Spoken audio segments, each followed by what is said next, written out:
You are the first of your world to be looking at our solar system, the Astron. This is our planet, Astron Delta.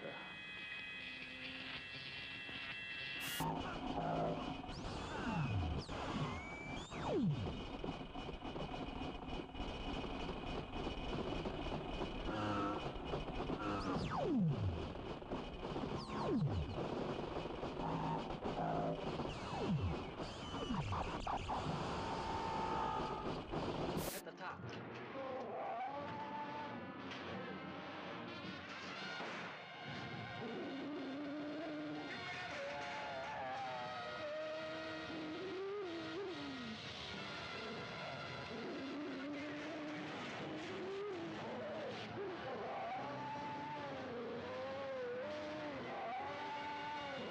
Beyond the outer limits of human adventure, beyond the barrier of human credibility, fighting the unknown forces and secret terrors science couldn't predict. There's a monstrous thing aboard this station from the moon. That's what killed Weber. What kind of a monstrous thing?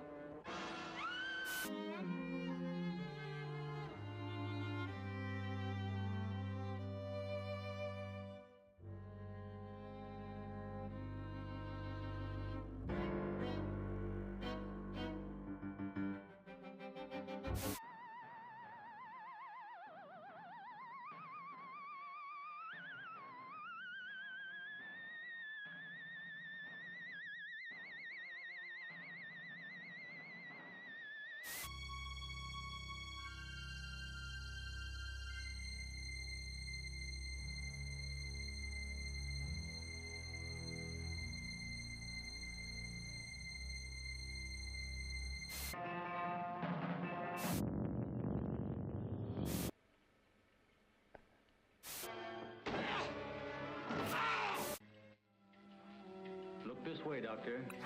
You will understand.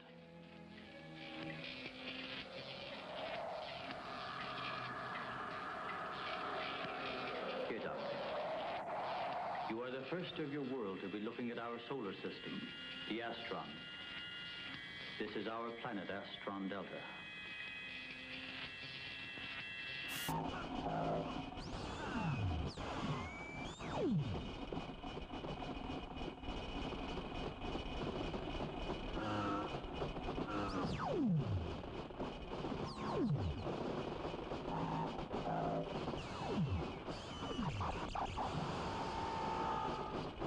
At the top.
What is up, fuckers? How are you all doing today?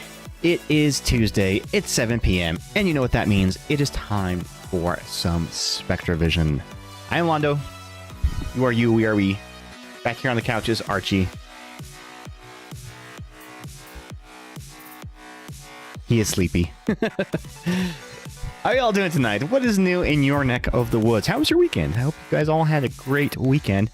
And happy June. It's the first, actually, it's the second of the month. So we are officially in the month of June and officially into Pride Month. Hey, what up, Loafman? So yeah, make use of the Pride emotes that you have available for being a sub to this channel, and feel free to drop them in other people's streams.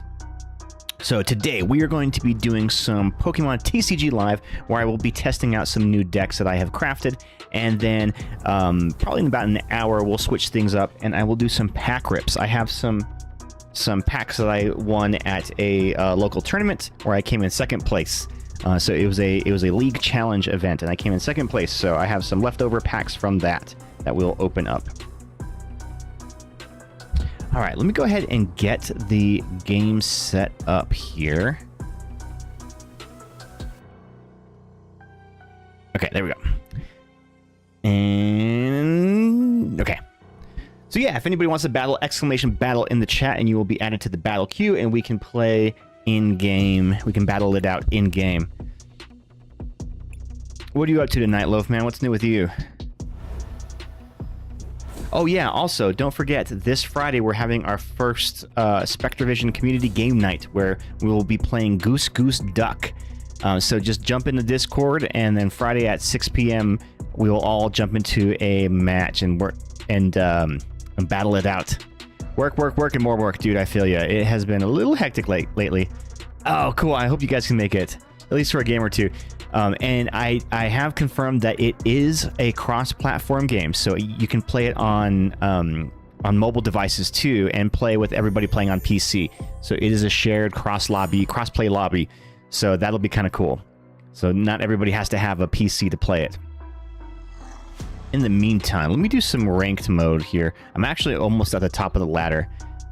So the way that like ranked mode works in this game is you have the ladder, right? And if you're just starting out, you'll start out at the bottom, but for every new season, you go like midway point down the ladder, and they give you a lot of time. They give you like 6 weeks to do it, but there are some really good rewards in the ladder too. So go through and claim all of them. Yeah, so we will. I think the best way to do it, since like there is the in-game voice chat, and the in-game voice chat is proximity based, is everybody can hang out in the Discord voice chat, and then whenever we start the match, then we'll just mute. Or I can just open up a different channel and everybody can just hang out in there, and then whenever we jump into the game, then everybody just use the game voice chat or something like that. I don't know. There's probably an easy way to do it. Or we just use the in-game voice chat. That would work too. But yeah, I figured we do that instead of the Discord chat, the open communications, because of the proximity-based chat feature of the game. It's a little bit better if you can't hear what everybody's doing and you don't know when somebody's been killed or not. I think that's going to be really fun. I haven't played that game in a long time, and I know they've added a lot of new features and a lot of new like roles to the game. So that's going to be interesting to kind of experiment with some of those.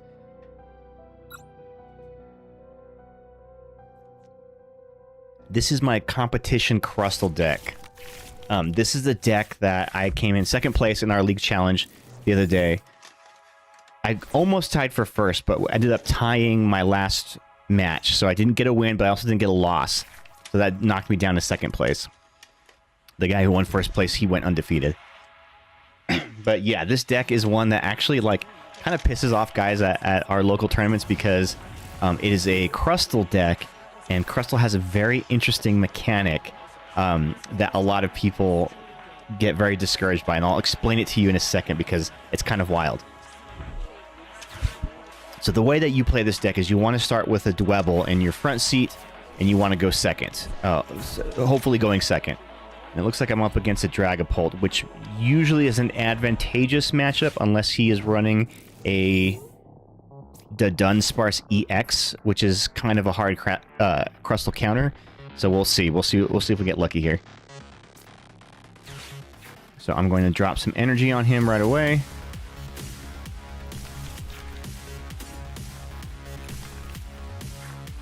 And because I'm going second, I get to use an attack. And this one has a very great attack.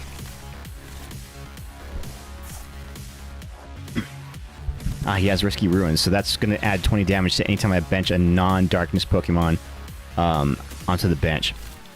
Okay, so the way that this attack works, Ascension. Search your deck for a card that evolves from this Pokemon and put it onto this Pokemon to evolve it, then shuffle your deck. So basically, I get to evolve it on my first turn, which is great because the Crustle, his ability, Mysterious Rock In, prevent all damage done to this Pokemon by attacks from your opponent's Pokemon EX, meaning he cannot be harmed by EX Pokemon attacks, which basically shuts down so many people because they are unable to do any damage to it, and I slowly kind of just whittle them away. It's a pretty effective strategy, I must say.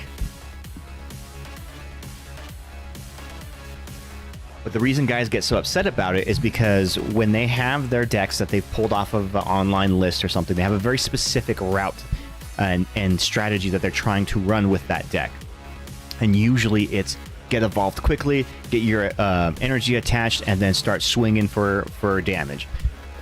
And they usually rely on big EX Pokemon to do so. When I have a Crustle in here and they can't do any attack damage, they don't know what to do. They don't know how to, like, tech around it or how to adapt from it. So instantly their strategy just falls apart, and it forces them to think outside of their box, their pre-planned ideal win condition. So usually guys aren't that good to be able to tech around it. So I end up winning. Alright, so I have enough energy here to attack. I'm going to go ahead and Lily's Determination and get a fresh hand. Oh, I should put that mist energy on. Oh well. Too late now. So we're going to get a knockout on him, and unless he has something ready to go, that the Dunsparce EX might bite the dust on this next turn. I mean, the Dunsparce might... Yeah, he conceded. He already knew it was over. Brutal. Yes, absolutely brutal. They did not want none of that smoke. I mean, they still could have played a turn. It's just they're probably a Dragapult player, because Dragapult is like one of the top decks in the format, and I think it's officially the top deck in the format. So they probably didn't know how to tech around a Crustle, and so they're like, oh shit, I can't run my strategy here, and they just folded. They folded their hand. It happens. What up, Ghost? How you doing? Oh yeah, we got a Houndoom? Oh shit, let me try to catch that. Pokey Catch Ultra Ball. You've been a mod for 4 years? Oh my god, time flies, huh? I'm doing some ranked battling right now, Ghost. Trying to get to the top of that ladder. But if you want to battle, let me know. I've got some new decks that I've been working on. There's a new deck that I had for Poke Night last Saturday, but you and I didn't get to play, so we'll have to do it for the next one. Did you happen to play with Jace? Did you see his deck? Hey, what up, Izzy? Kick some ass. Your 2-year modiversary. Hell yeah, let's go. Oh yeah, today is like official mod day, right? And it's officially Pride Month, so feel free to use the Pride emotes that you guys should all have access to in the chat. And use them in other people's streams too. So they can be like, whoa, where'd you get those cool Pride emotes? And be like, I made them myself, bitch.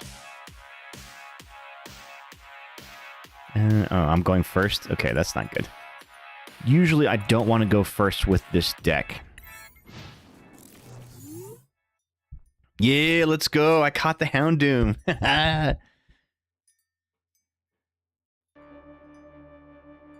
That's one of the Pride emotes. Do I have both of them on here still? I don't remember if I have them all. Oh, yeah.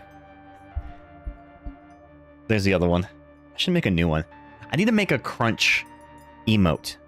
One that's like, I don't know, some like word art, like a good like motion graphic kind of word of like that says crunch. So every time we feed the cat, that we can spam that emote. Oh, you're actually the first person to tell me Happy Pride Month. Thanks, dude. Really? Wow. Hang out with a bunch of bigots, huh? Hello, friends. What up, Bad Taste? How's it going, bud? What is new with you? Happy Pride Month.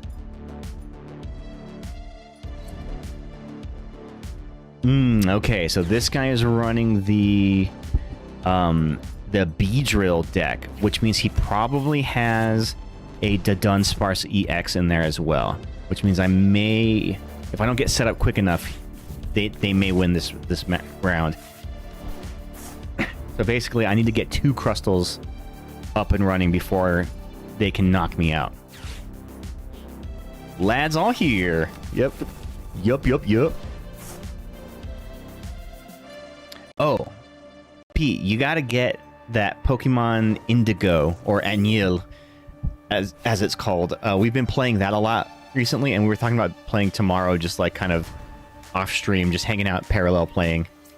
Which I know is a phrase that means a lot of different things to a lot of different people, but last time we played, we all like screen shared our gameplay while we played Pokemon. It was kind of fun. Okay, I guess I can end turn there. Happy Pride! Sending Nate the Indigo info too. Oh yes, and I think the link was in the Discord. I think Izzy, you put it in there, right? He shook his little butt. So it's a fan game, but it's really, really good. It's basically a recreation of the first Pokemon game, but it has all the Pokemon in it, and some really cool like custom features that you can do. There's like a built-in Nuzlocke mode. It's super cool. So it has like a lot of like more modern quality of life additions. It's just a really fun Pokemon game. It's called Pokemon Anil, and in fact, I think in the Discord in the chat, Izzy had posted the link to it. And it's like an indie developer kind of game, but it's actually incredibly well balanced. Except Misty, for some reason, was stupid hard. Like it was so hard for me to beat her. Like she beat me like, I want to say like almost 12 times. And every time you lose to a trainer, they take money from you. So I just had to reload my save every time. Like quit the game and then reload it. But she was so fucking hard. Who was my starter? I picked a what's his name? The little fire cat from Gen 5. Is it Gen 5 or Gen 4? I forget his name. Why can't I think of it? And he turns into, yeah, Litten. And then Torracat is his form right now. He's pretty cool. Although I rarely ever use him, because you don't really need a fire Pokemon early in the game. I'll tell you what, though, my Noibat has been, Noibat has been, like, kind of carrying my team. Because he's got so much, like, good ability coverage. He's got a bug move, he has a grass move, he has a flying attack. So yeah, he's really good. Just make sure to turn down your volume before you boot. Yeah, it is very loud. I'm struggling to find it right now, but send me the... Yeah, Ghost, can you find... I think Izzy might have put it in one of the voice channel chats. Or maybe it's in the mod one. I don't know where he put it.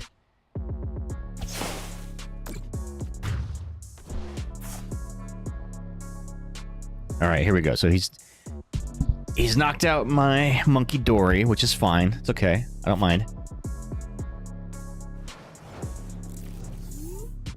What I need is energy. No energy. Damn. I was hoping to top deck some energy there. Let me get another monkey. Oh, you went and saw Backrooms? How was it? Yes, tell me. I want to know. It looked cool. We're gonna Team Rocket's Watchtower, and we'll get a Growing Energy. So we'll bump his stadium, but he probably runs 4 of those Force of Vitality. Again, if anybody wants to battle, exclamation battle in the chat, and you will be added to the battle queue. Oh, let me actually open the battle queue. I haven't opened it yet. I should probably do that. There we go. Battle queue's now open.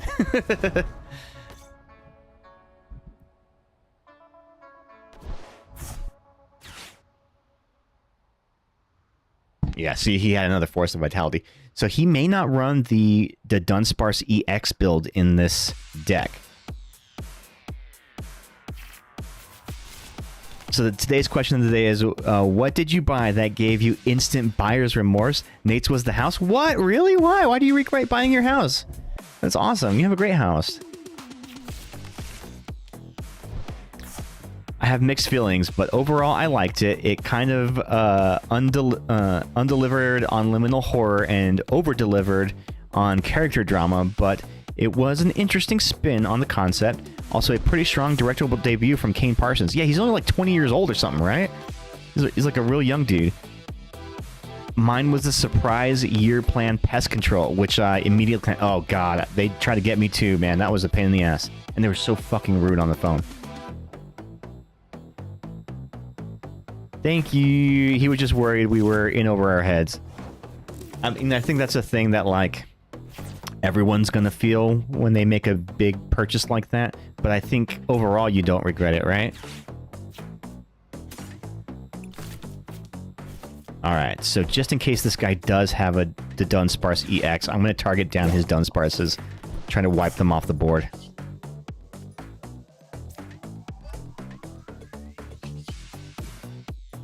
Yeah, home ownership is hella chore / burden, but long run, hopefully worth it. I hope to become a homeowner someday myself. We're gonna have you guys over to see our little baby garden. Oh yeah! Oh yeah! So he pulled his Dunsparce out of the graveyard here. What if I can boss him up again, kill it again before he can evolve it? See, this dude's making a big mistake here by evolving into the Beedrill EXs. The Beedrill EXs cannot damage the Crustle, so this could be a fatal mistake they're making.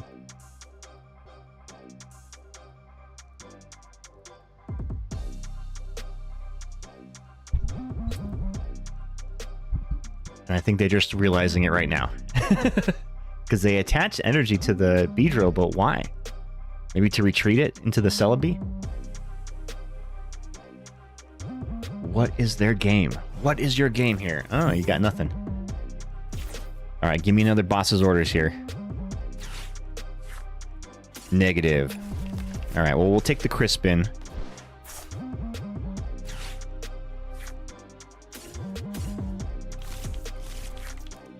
We'll put this one in our hand. This one attached to the other Dwebble. And then put this one on a Munkidori in case they do decide to get a little bit of damage on me. Yeah, I think they're trying to figure out their game. They don't know how to pivot yet, so I guess we'll see. I still need to watch Obsession, but I definitely recommend checking out Hockham if you get a chance. Very spooky haunted hotel folklore. I've heard good things about that one too. I've actually heard really great things about Obsession, and like that movie, they made it for like $750,000. Like super small budget, but it has been incredibly successful. Basically, it's like this is what happens when you date a Latina.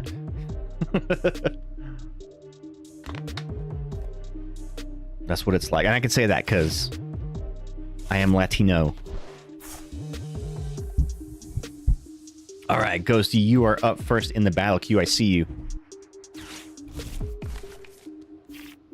It's broken 100 million? Oh, wow. Yeah, good for them. I love that, like, these, like, there's a new crop of indie filmmakers coming up. Some of them have come from YouTube backgrounds or TikTok backgrounds, and the fact that they're being successful is awesome because they are getting kids into the theaters. And that is something that all of the corporate hive minds cannot figure out how to do. And you know, give kids what they want. The theater experience is not dead. They just have to make good movies, and people will go see them. Movies that people want to see.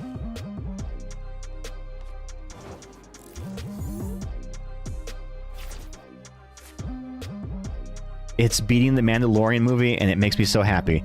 Well, don't speak ill of the Mandalorian movie. Izzy was talking about that movie so much. He, like, loved it. I don't know. It doesn't seem like my cup of tea. Watch your back! See? See? He heard me. Yeah, it ain't my, my cup of tea, that's for sure. I don't know. Star Wars does not mean to me what it meant when I was a kid. And I've kind of resolved myself to the realization that it's just not for me anymore. And that's okay. I think that's okay. Not everything has to be for me.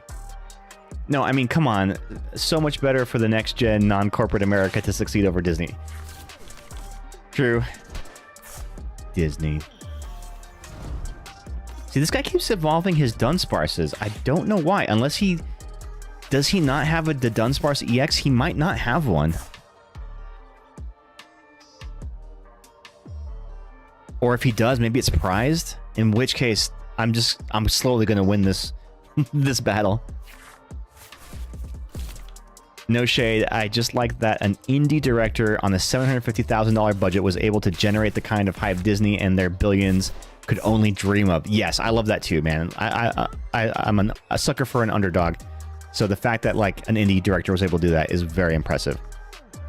Star Wars is and always has been for kids, Mando included. So if you have that mindset, it's great. Except Andor, that show is for adults and it's amazing.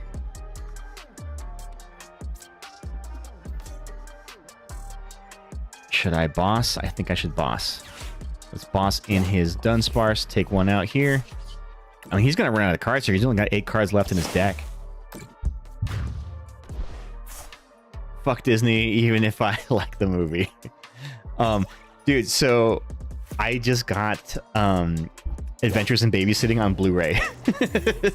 Because it was such a fun movie. I really enjoyed it. I've heard really good things about Andor. Haven't checked it out, though, since we don't have Disney Plus. Oh, you don't have Disney Plus. Oh, I should have Adrena brained. I don't know why I didn't do that. I should have done that.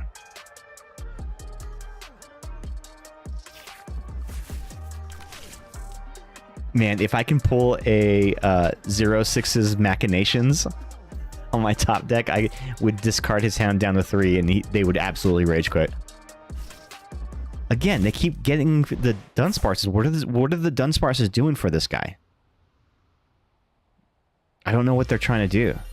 Unless there's the Dunsparce EX in there. And even then, they don't have enough energy to attack with it.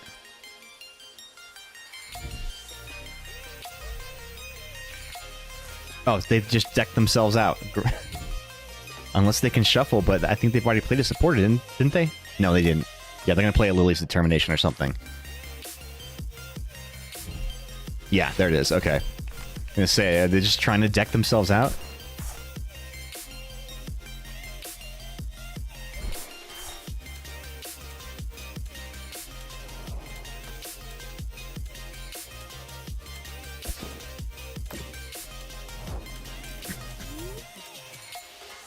Let's see.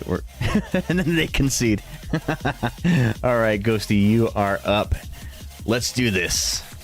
Let us battle.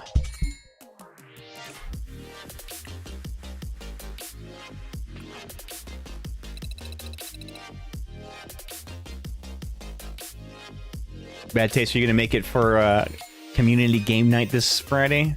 Or do you have plans? And I do have confirmation that Goose Goose Duck is a cross-play compatible game, meaning that you can play it on several different platforms with each other. So you can play it on, I think it might be on Switch. It's definitely on mobile devices too. So this is a new deck that I made on Friday, and I debuted it on Poke Night on Saturday.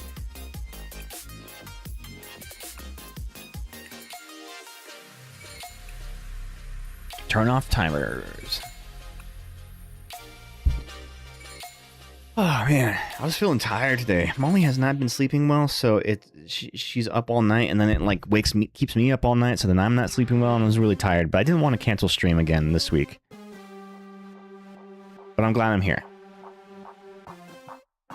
In a little bit, we'll rip some packs too, because I have some leftover packs from the last League Challenge night where I came in second place. So I've got a little stack of packs here.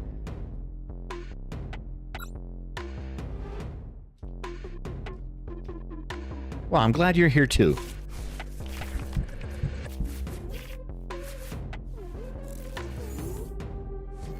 Sorry, sleep's been rough for you both. Sleep is scared. Yeah. Happy to see everybody. Gang's all here. Ooh, excuse me. The question of the day today is Bud and Buddy offensive irritating? I don't get it. Your question of the day is Bud and Buddy offensive? Like somebody calling you that? Is that offensive or irritating?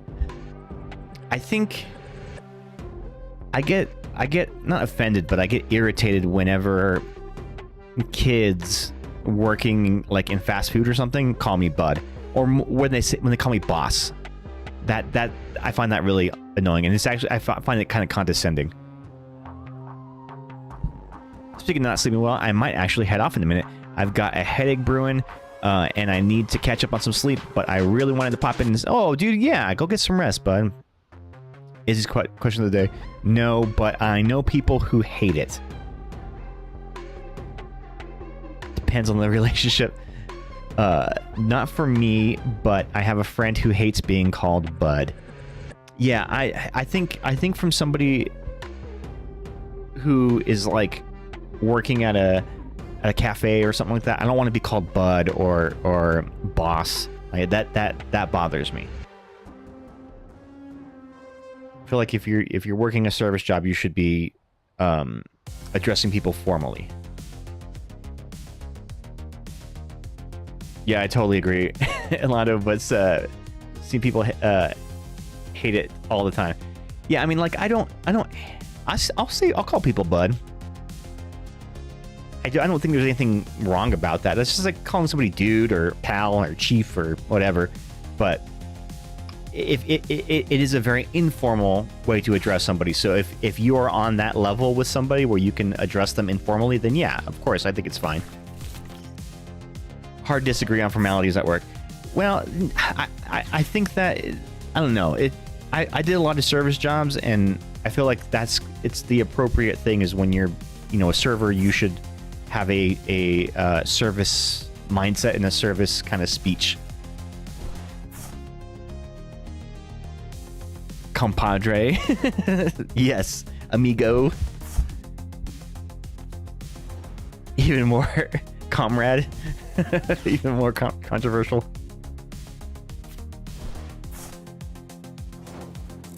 All right, so you're already getting set up here. That may not be great for me. I remember your deck gets set up pretty quickly.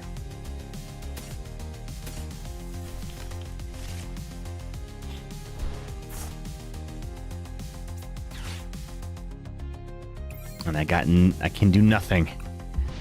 I can do nothing. Starbucks, sure, call me bud. Video client, probably not. True, yeah. Yeah, see, I think it's just there's a time and place for everything. You have to be in the right kind of setting for that to be appropriate.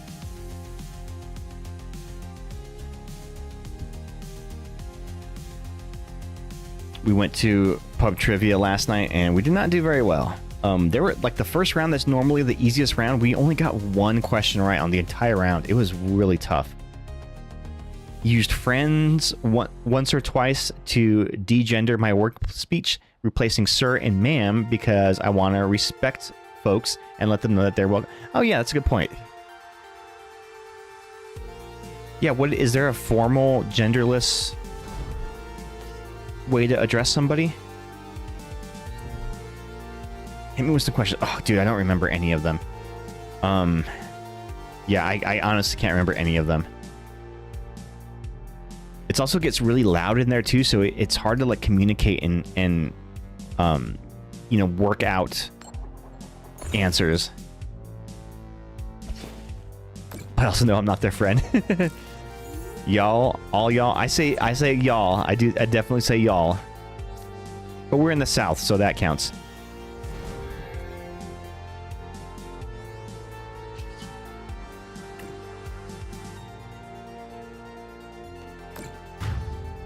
Blow up an apple.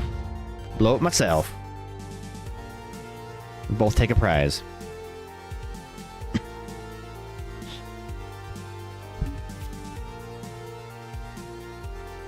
Howdy, fucks. Can I get you a coffee? I love folks, but I always paranoid it sounded like fucks. Oh yeah, I've said folks too. Folks is something I definitely had said. Tips hat. Hey there, my dude. Broseph. Kroski. I've been picking up Toronto slang, and Kroski is my new favorite way to address somebody. Tutu's my word, Kroski.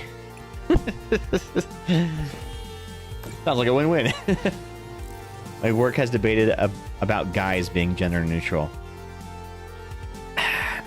Okay, guys may be gender neutral, but it's too informal. Hey there, my dude. I think dude is gender neutral. Also, fuckers is a really great gender neutral pronoun too. What up, fuckers? My guy, homie, bud, buddy, chief.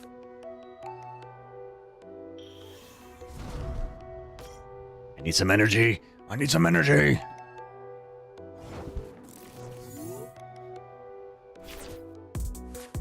Damn, not getting any energy.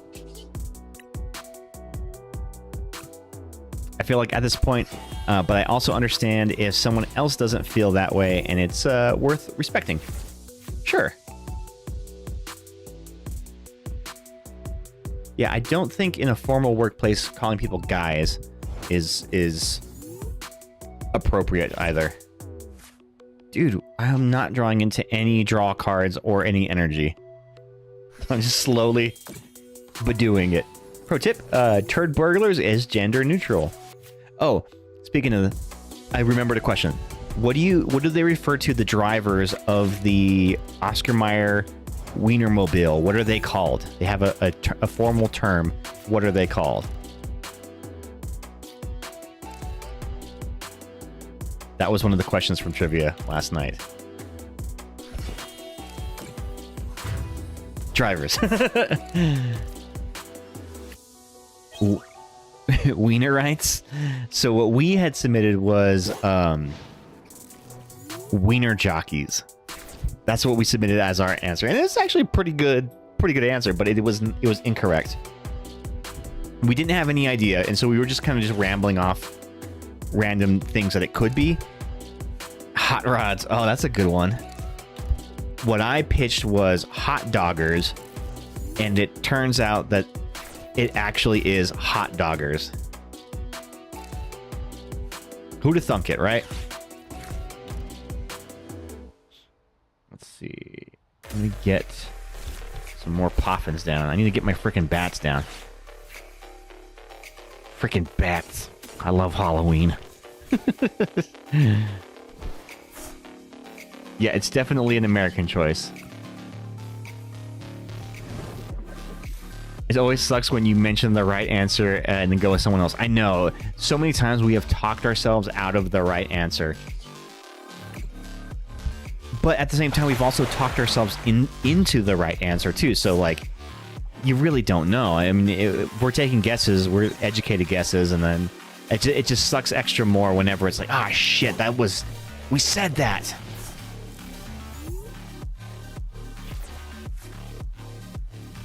Happened to me 4 times at the last pub trivia. Oh man, just like talking yourself out of it.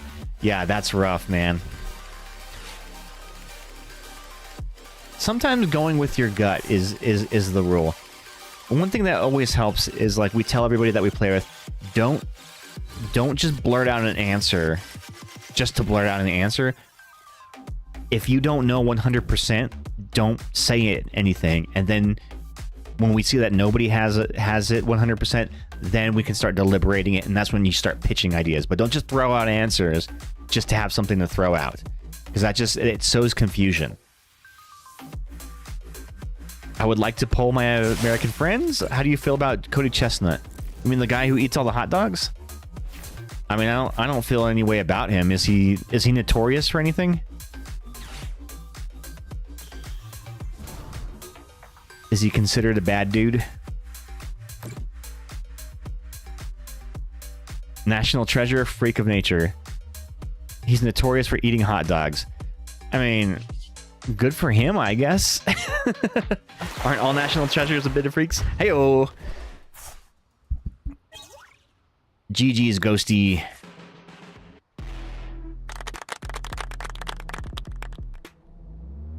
Sweet release of death. You know who was actually kind of a freak of nature was that Kobayashi guy. Remember him? He was that competitive eater, and he was literally a mutant. He had a mutant power of having his stomach was like set lower in his abdomen than most people's is. So normally your stomach is a little bit higher, that when you start to get full, it can kind of press against your other organs and your rib cage, and it makes you feel full. But because his stomach was lower set in his abdomen, it had like limitless expansion, and he was able to eat and never really feel hungry. I think he might have assaulted a fan, but pled guilty and was very apologetic about it. So maybe controversial. Oh, okay. I mean, by that logic, so was Freddie Mercury. Was he a freak too? Play the gif of "I was made like this" from Avengers. All right. Anybody else want to battle in the battle queue? Exclamation battle in the chat. Battle now or forever hold your peace. Peas.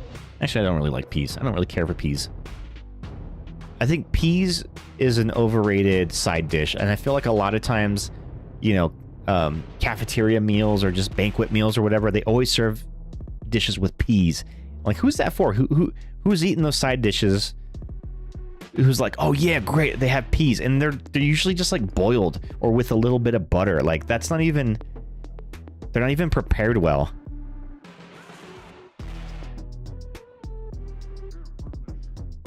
I saw the trailer for Zach Cregger's new Resident Evil movie, and it looks pretty interesting. I don't know how I feel about it, dude. And the reason I don't know how I feel about it is because, like, he came out and said, like, I don't really care about the video games, so I'm just gonna do my own thing. And then now has been saying, you know what? In hindsight, I didn't realize that fans would be so reactive to not following the story plot lines. The game plot lines. So I feel like it's just going to be another cheap cash in of the Resident Evil license. Peas with butter, salt, and pepper is tight though. I don't know. I feel like it's missing something. I feel like peas need to be in something else, but never just like peas by themselves. That's a little disappointing, I think. All right, since I got no challengers, I'm gonna get back in the ladder here. But let me get my Crustle deck back on.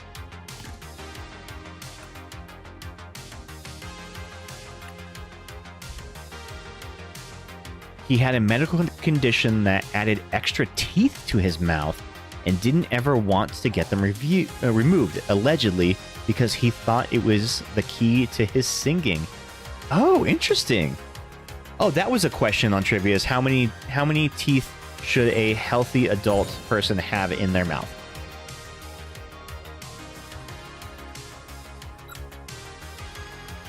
Peas and chicken pot pie. Yeah, see, peas can go in chicken pot pie, and it's good. It's good. Yeah, if it's in something else, it's great, but never just peas by themselves. I always feel like that's a little disappointing. It's lacking something.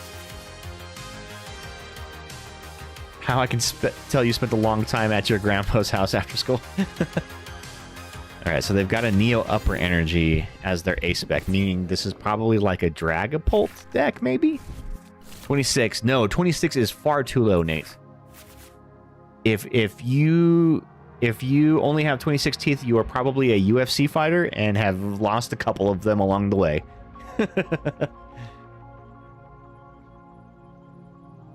32 is the correct answer, yes. Maybe, but also if you want to experience the story from the games, just go play the games. I don't know. I feel like video game adaptations fail when they try to emulate the games too much, but I also understand if people feel like it's way too divorced from the IP. I think there's a happy balance that you can have with that. Yeah, I don't think you have to tell the exact same story of it, but departing from the core characters is sometimes seen as a betrayal, and I don't think that that's the way to go either. And I think whenever people who like directors who will adapt famous video games, if they're like, I wasn't a fan of the game, or you know, I did no research on it because I wanted to just do my own thing, I feel like that's the wrong way to approach a property like that. Like you should have more respect for it than that.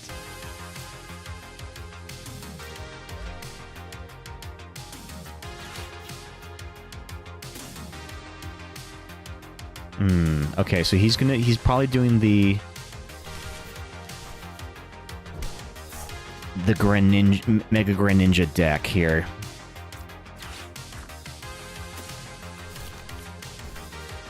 Which means he'll be able to drop damage counters on me, and I don't have anything to counter that.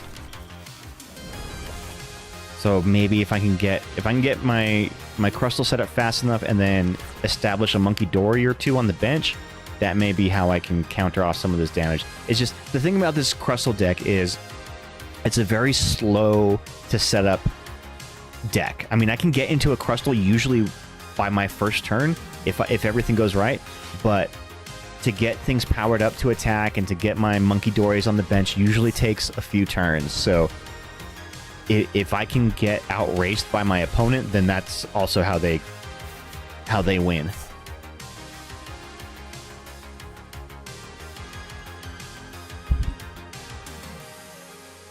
Summoning Jutsu. Search your deck for up to 3 Pokemon, reveal them, and put them into your hand. Then shuffle your deck. Ooh, that's handy. You can get any 3 Pokemon you want.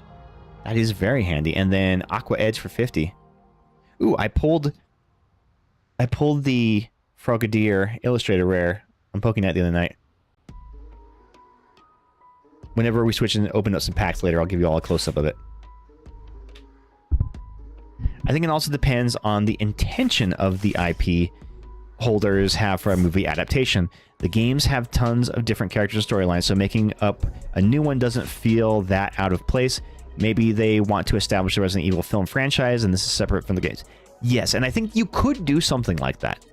I think that the way to do it would be maybe like a prequel kind of thing, is establishing maybe like the telling the story of how Umbrella came to be this corporation, and then maybe doing backstory like that with maybe nods to some of the characters. That way you can have some original characters, but as long as you're staying true to the continuity and the overall story of it, that's the way to go. Oh yes, we got the Crispin. Let's go.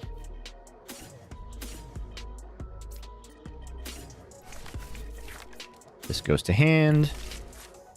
We shall attach this. Put the grass. And knock this frickin' Badoo into next century. Yeah, I don't know. I think it can be done in like an homage-y way while still respecting the canon and the continuity of the games. I also am on record as being a lore hater, so I'm not the best person to decide whether it's a good idea to stray from an established material.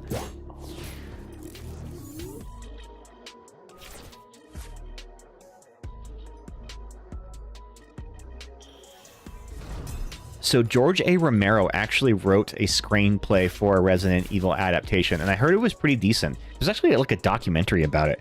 I haven't seen it though, but I've heard his adaptation was pretty cool. And it took place in the mansion, and it was what would have been considered the closest adaptation to the games ever made, because in hindsight the other ones just did not hit the mark. Although the first Resident Evil movie by Paul W.S. Anderson, I did enjoy that one. Even though it was a departure, it was still true enough to the source material that it was okay. But then they just got really silly and over the top and like very VFX heavy kind of schlock fests.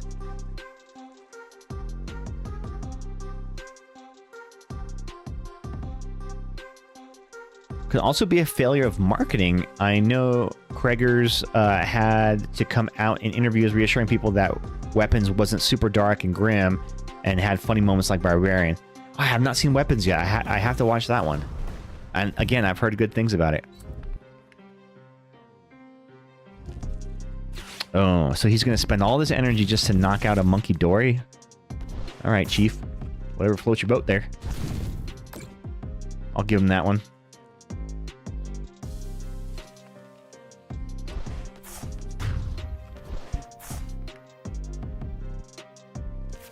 And I'm going to continue to target down his Dunsparces here. I think that's the right move.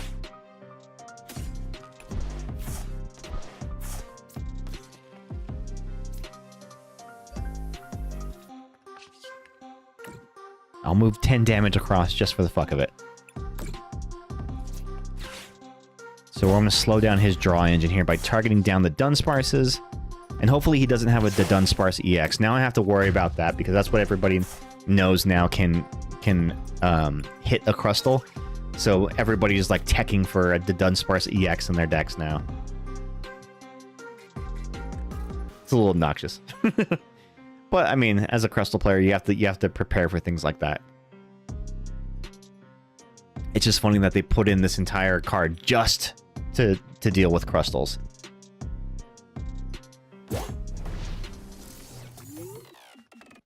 Does he have another Ignition Energy? He's just gonna take out my monkeys one at a time? He might.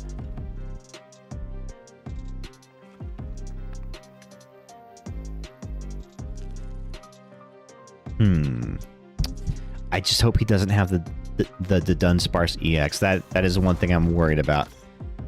I can take out a Dunsparce EX, but I think it's 3 turns for me to knock it out. So I have to get first hit on it before it has any energy established. That's the only way I can do it. And I know he runs Ignition Energies in here. So he could probably get an attack off really early with that.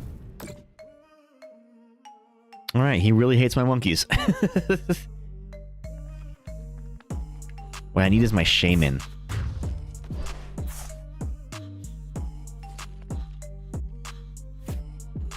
Hopefully I top deck another boss. Ooh, Hero's Cape. Take it.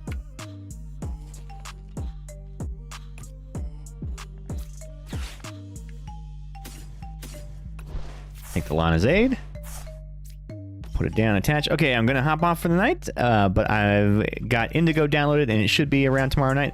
Enjoy the rest of the stream, and good luck on your pools later. Heck yeah, dude. Get some good sleep tonight.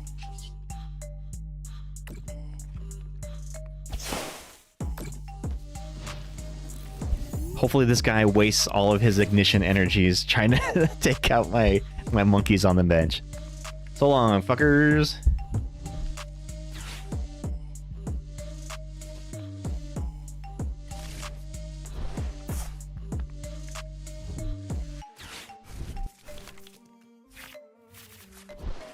What's he got? What's he got? What's he got?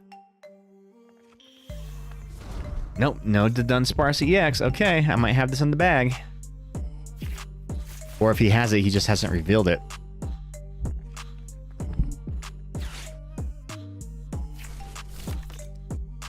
Ooh, only one Dunsparce. Maybe he prized his other ones? I usually don't see people only running a 2-2 line of Dunsparce to Dunsparce EX. I mean, the Dunsparces. So he might either run a 3-3, which means there's at least one of his prizes. There's the Greninja.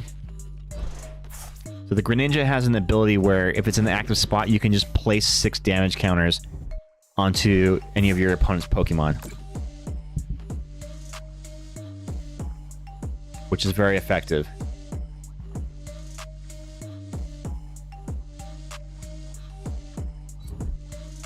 And really the only way for him to do damage to the Crustle right now.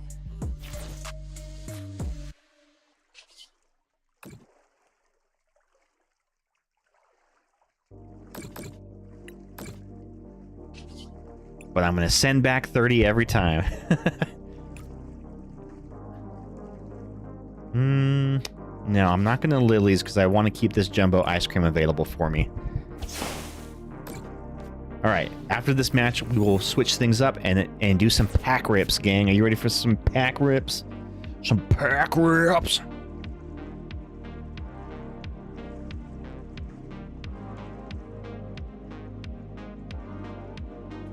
Yeah, I don't know why they would get that Greninja out already, because they're just putting a 3-prize Pokemon in the battlefield. Unless they have the Dunsparce EX, which I don't think they do.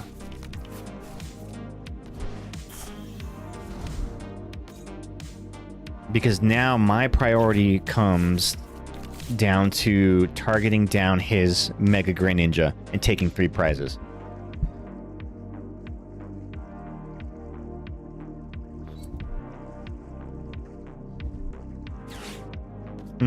Okay, cool. So he can boss that up.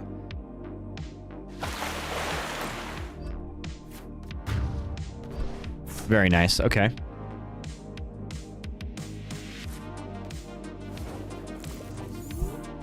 That was a good move. That was a good move. I ain't mad at you. Ain't mad at you. See, what they don't know is that I have this Jumbo Ice Cream in hand. So, I'm going to heal off the damage counters that he puts onto me now. They're going to get so pissed. I'm going to heal off and then knock out his Mega Greninja.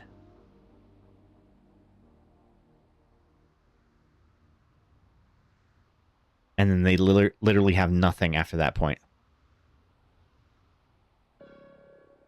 I mean, and maybe they can try to build another Mega Greninja.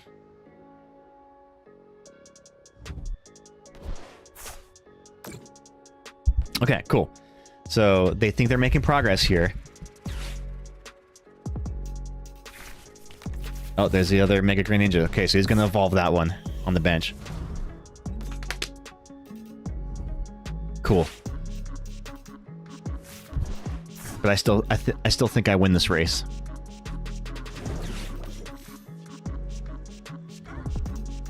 Oh, that's smart. He switched them out and then did that. That is very smart. Oh, I hope he doesn't have a tool scrapper or a jamming tower. No, okay, thank God. I will bench this Dwebble. We will Jumbo Ice Cream.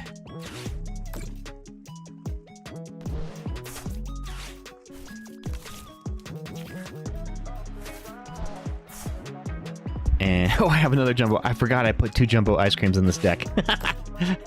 Oh, they hate me now.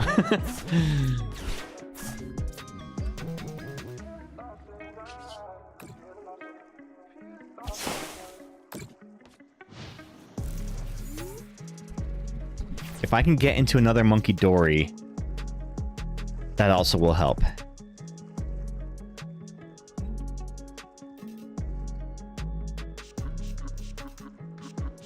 And I wonder how many energies that he runs in this deck. He's got 5 in the discard pile already. And in order to do that Mortal Shuriken, he has to discard an energy from hand to place 6 damage counters. So, does he have enough energy to keep that going? Oh, there's one.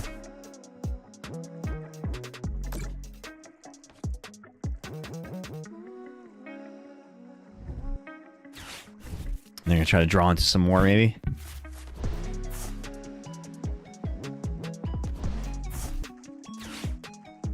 Surfing Beach.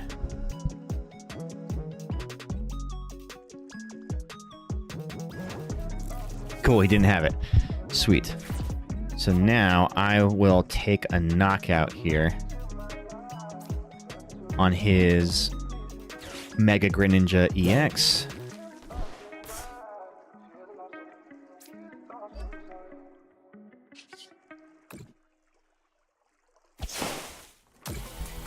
3 prizes. Let's go.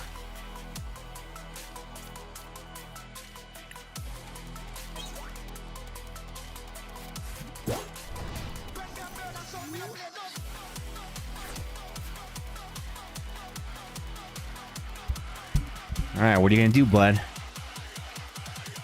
He can't get off another Miracle Mirage Barrage. He can't get that off. Oh, he's going to go with Shinobi Blade. Okay, cool.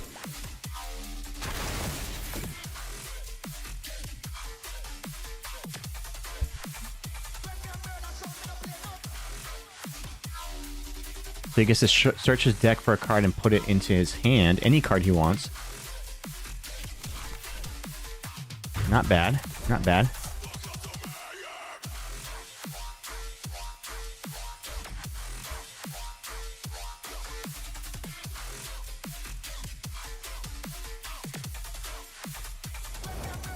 I really do want another Monkey Dory down.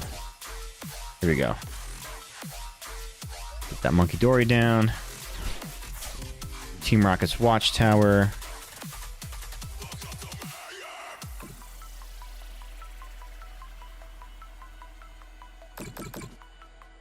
Move some damage over. And then fuck it, we'll Morty for 1. Nothing. Okay. I don't want to set that other Monkey Dory on my bench just because that gives him 2 prizes. He can win the deck. He can win the game by knocking out both of my monkeys. All right, so he's got to retreat this Grey Ninja. What are you gonna do, bud? What are you gonna do? Does he have a way to get a knockout on this turn? If he does not, then I will win the match. I mean, I guess he could still just swap in something else. If he pivots into the Mega Greninja, he'll buy himself at least 1 turn. Or I guess the Pheasantipity. Ooh, Wally's Compassion. Okay, so he heals off all of the damage from that, and then he just handed me the game. Okay, weird. Why not just concede if you're gonna throw the game like that? Yeah, there it is. There's the concession. All right. Let me get my playmat set up and let's rip some packs. What do you say, gang? Let's do it.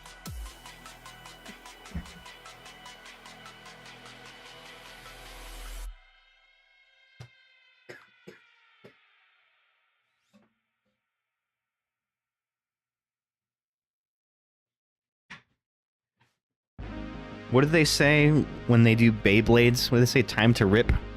Rip it up? Time to rip! That's riptastic!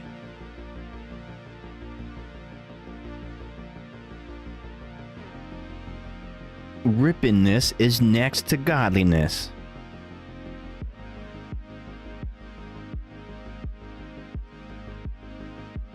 They say we be rippin'. Show us your rippies.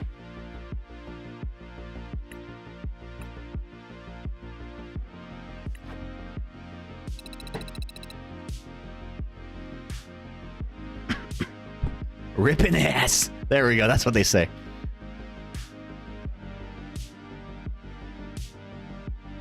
Excuse me while I rip this guy. Okay, so what we have in store tonight is I have some leftover packs from the League Challenge tournament that I recently competed in. We have 1 prize pack Series 8, 2 prize pack Series 7s, 3 Chaos Risings, and 2 Perfect Orders. Let's do this, gang. Time to rip. What should I rip first? I'll let you guys choose. First one, I shout it out. That's a lot of nuts. That's a lot of nuts! That is a lot of nuts. He just left with nuts.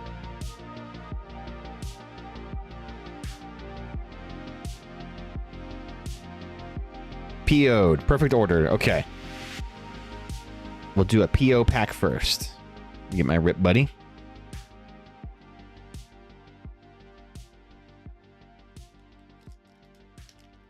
All right, here we go. For the very first pack, perfect order. Let's get some hype. Do we get lucky?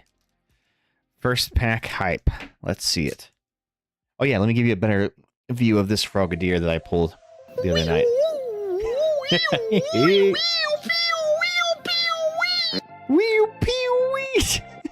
Isn't that a cool Frogadier? Frogadier.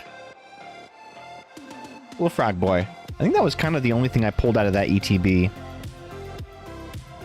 I got a couple of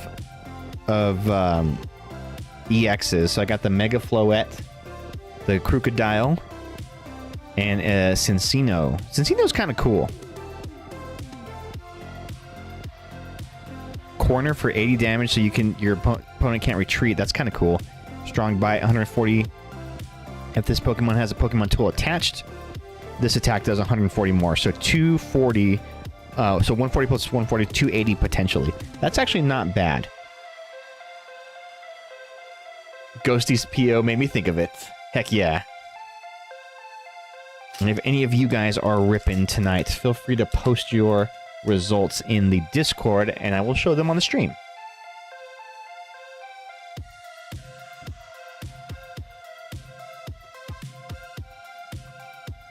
All right, here we go. First pack. What do we got? What do we got? Starting off with the Psychic Energy. Clefairy. Halucha. Ooh, I like this Halucha.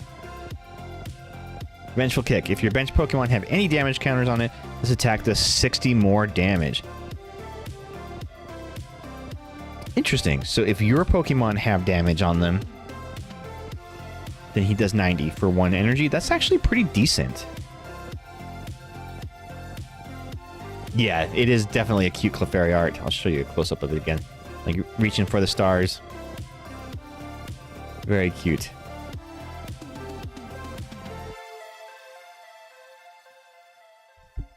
Furfro. I feel like this could be a good answer to the Alakazam players that play with big hands. Like, you have to have like a bunch of cards in your hand to do a lot of damage. Hand Trim. Discard random cards from your opponent's hand until they have 5 cards in their hand. Like, that could be a useful kind of tech against Alakazam.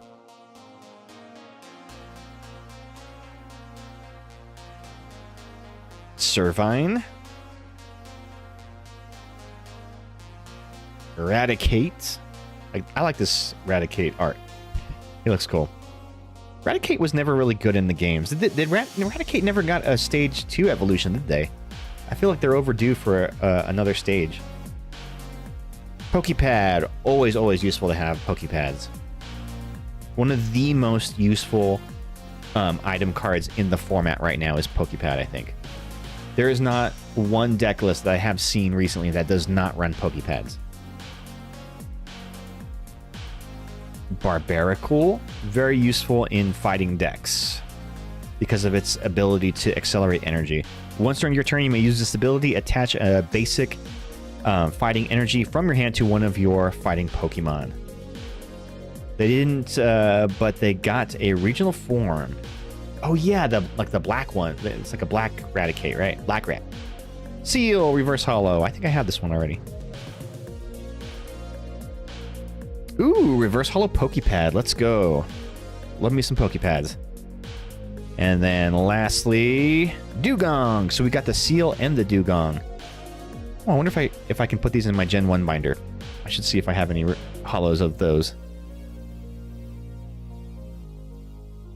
With the mustache. Yep, got the little mustache.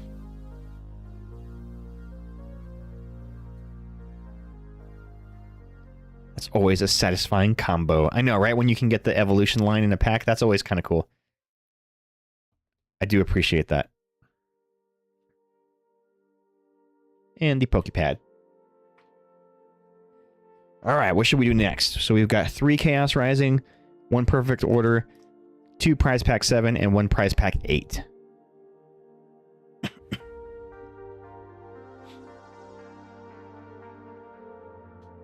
Do you need any energy cards? I am so overflowing with energy cards. I have so many freaking energy cards.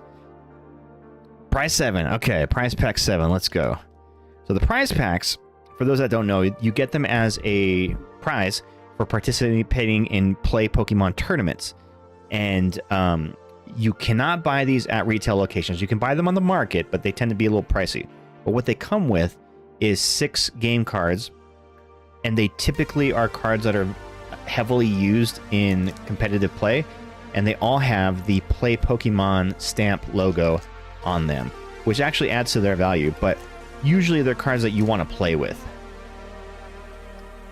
We'll set up some energy sets to go with the dono packs you want to make. Oh, yeah. Oh, did Molly tell you about that? I haven't told anybody about that yet.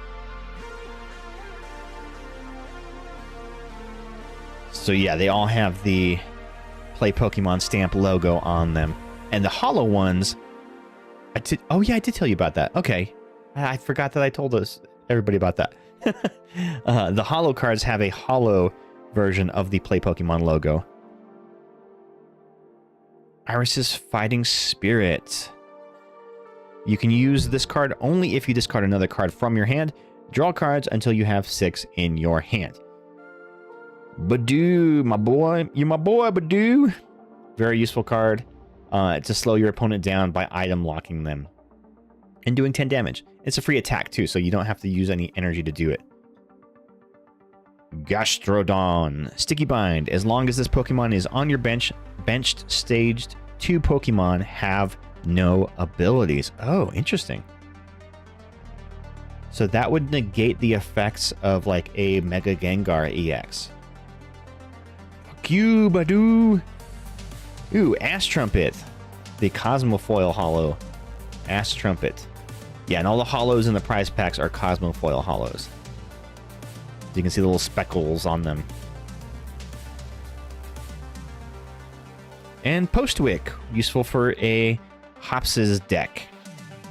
Attacks used by Hops's Pokemon, both yours and your opponent, do 30 more damage to your opponent's active Pokemon before applying weakness and resistance. I do think that like a Hops's deck is one of those cards where you really have to keep a lot of mental math about how much damage you can do, which makes it kind of tricky to plan ahead for, because you have to know, all right, if I can get this down, I can get down my Snorlax, if I can attach the Hops's belt, then I can do this much damage. And if your math is wrong, it's hard to anticipate that. It's less of a straightforward kind of deck.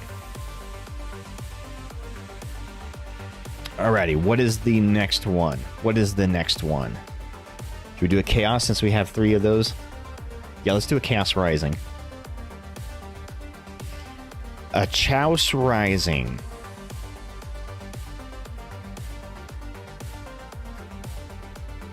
Just slow down a little bit.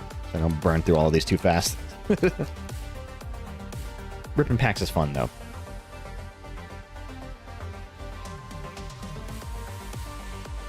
Alright, we've got the Fire Energy. Froakie.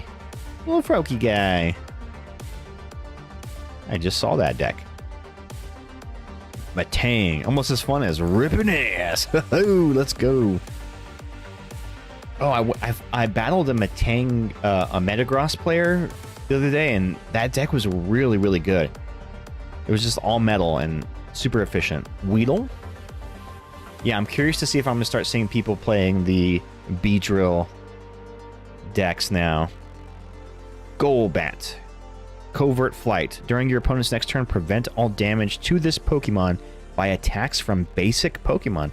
Interesting. So if your opponent, let's say if they're playing Raging Bolt, that deck has all big basic EX Pokemon, you could potentially run away with it like that with the Golbat, just doing 30 damage every time. They wouldn't be able to harm you. Deoxys. There's a lot of Deoxyses in this set, in this Chaos Rising set.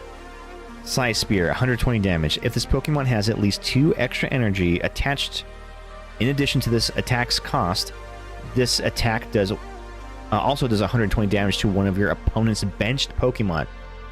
I like that. So for 5 energies, you're doing 120 to the active and then 120 to the bench. The problem is you need 5 energies to do that, and that is a lot of energies.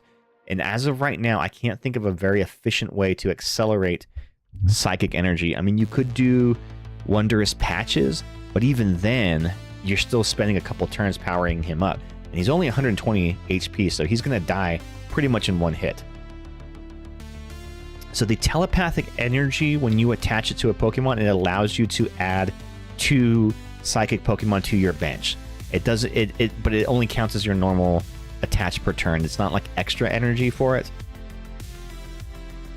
So it's still a slow build. And if I see somebody building one of these on their bench, I'm doing everything I can to boss's orders in the Deoxys to get a knockout before they can start swinging on me. Skunk Tank. Wait, he sprays out of his forehead? Ew. That's kind of gross. Or is that the tip of his tail? I don't know how that works. I don't know how Pokemon anatomy works. Tail tip. Okay, so he's got his tail arched over the front of him, and he's spraying. Philippe. Attach up to 2 basic metal energy cards from your discard pile to one of your metal Pokemon. So, Ghost, I think now that this set has done a lot for metal decks, it's the time to kind of retool your Stevens deck. Because I feel like that is kind of what I went up against the other day, and it was pretty beefy. Like, that thing was very efficient. Remoraid. I don't understand how the Remoraid evolves into a Noctillery. I feel like those were just like 2 leftover Pokemon designs that they're like, I don't know, we don't really want to come up with whole evolution lines. They're just leftovers. Let's just say they evolve into each other.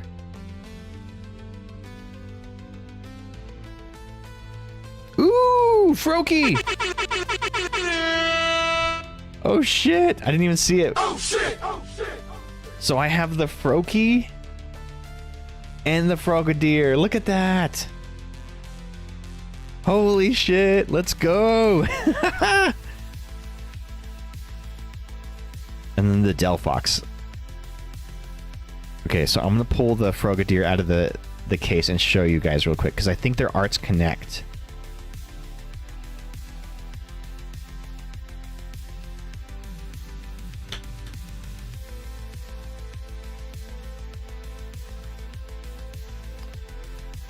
I don't see that.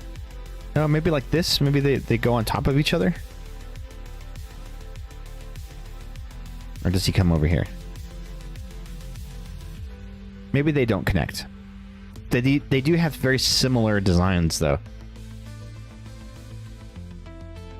Okie dokie, Froakie. Or maybe they do connect. Yeah, like that.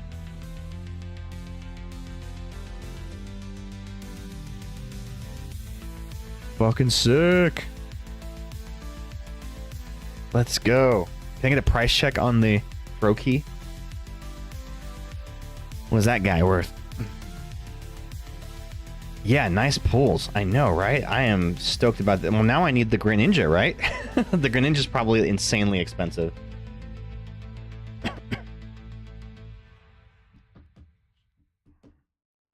actually really like this Delphox.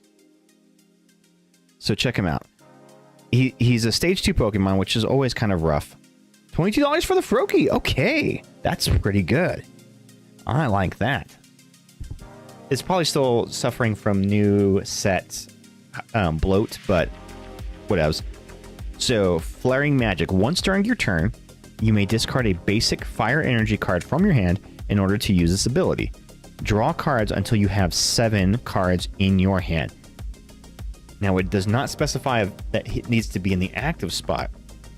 So you could do this from your bench. So you've got a draw engine, just like that. And then Energize Storm. This attack does 30 damage for each energy attached to all Pokemon. So, it also says all Pokemon, not all your Pokemon or all your opponent's Pokemon, meaning every Pokemon in play, you count those energy cards, and it can do some massive, massive, massive damage. All energy attached to all for each energy attached to all Pokemon. That can be some huge damage. That's good against the Meganium thing. Oh yeah, because they're just attaching energy every turn. People who run Teal Mask Ogerpon, you know, they're attaching energy every turn too. And then if you're playing against a grass deck and they've got a Meganium in play, then all of their grass energies count as 2. So that would have an effect on this as well. Yeah, that could potentially be really, really heavy hitting. I'm curious to see if anybody's using this in any decks. I should look up to see if anybody's used some Delphox deck lists.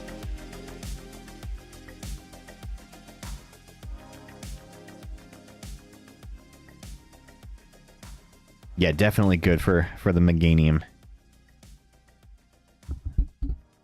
All right, let's see. What should we do? What should we do next? I'll let you call it, Nate. Which one should we do next?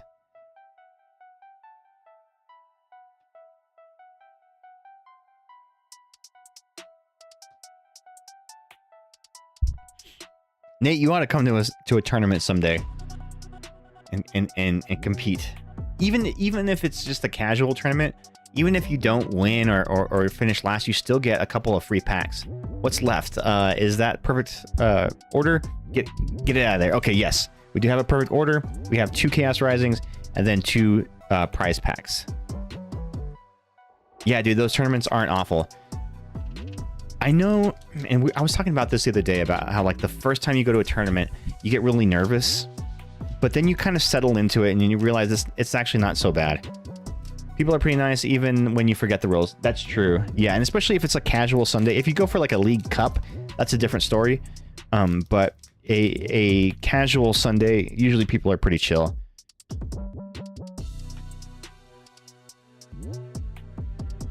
All right, here we go. Lightning Energy? Amora! Amora's pretty cute, I gotta say. Bunnelby. Hippopotas. Hippopotas. Hippopotas. Hippopotas? Hippopotas. Hippopotas. I don't know how you say it. Pot ass. Dartrix. I was hoping to see more Decidueye decks, but not really seeing a lot of them. His Hippopotas. His rhymes are bottomless, and then he like freezes. Aegislash. Did you ever try out that Aegislash deck list I sent you, Nate? I'm curious if that was any good. Tarragon. Put up to 4 in any combination of fighting Pokemon and basic fighting energy cards from your discard pile into your hand. Very handy card for fighting decks. It's basically like a Lana's Aid, but on steroids, because you get 4 instead of 3. Not in TCG, but I was collecting up to it. Ooh, nice. Yeah, try it out. I wonder if it's any good. Diggersby. He's just like a little digging rabbit, huh? Digging bunny. Klefki. This is Izzy's favorite Pokemon because it's a set of keys. He is cute. He's a cute little bunny. Memory Lock. 30 damage. Choose one of your opponent's active Pokemon attacks. During your opponent's next turn, that Pokemon can't use that attack.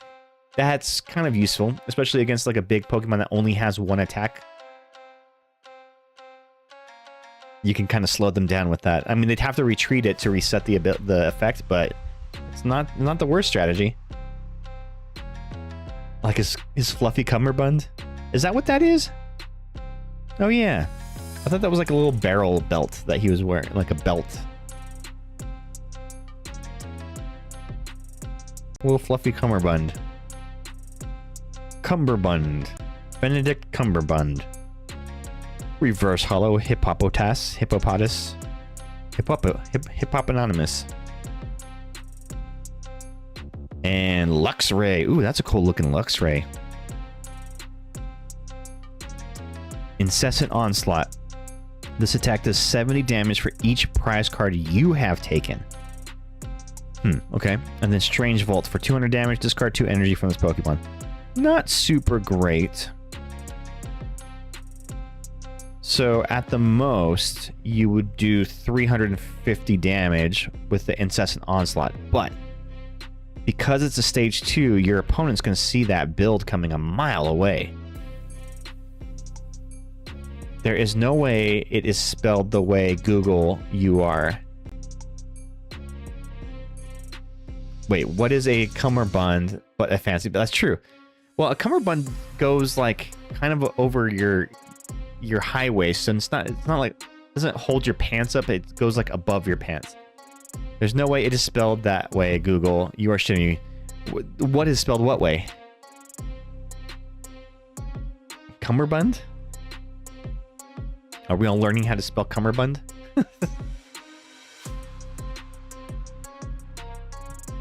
Cummerbund. Cummerbund. Is it cumberbund with a B in the middle? Or 2 M's? Cummerbund. Wasn't Cummerbund your nickname in high school? Cummerbud. Cummerbud. Alright, let's do another Chaos Rising set.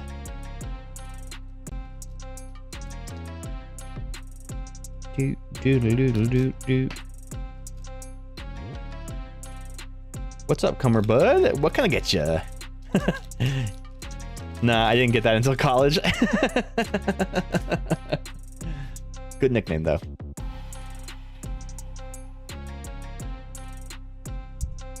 Water Energy. Ball Toy. Ball Toy.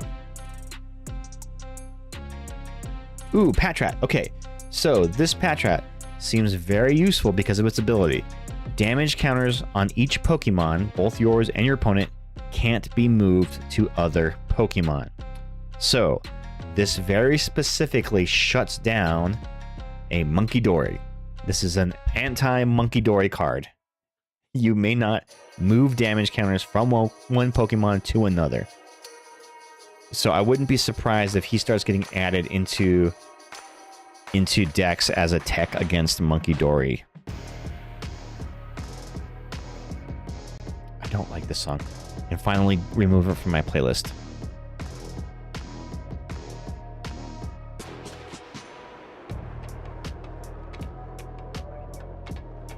And remove from playlist.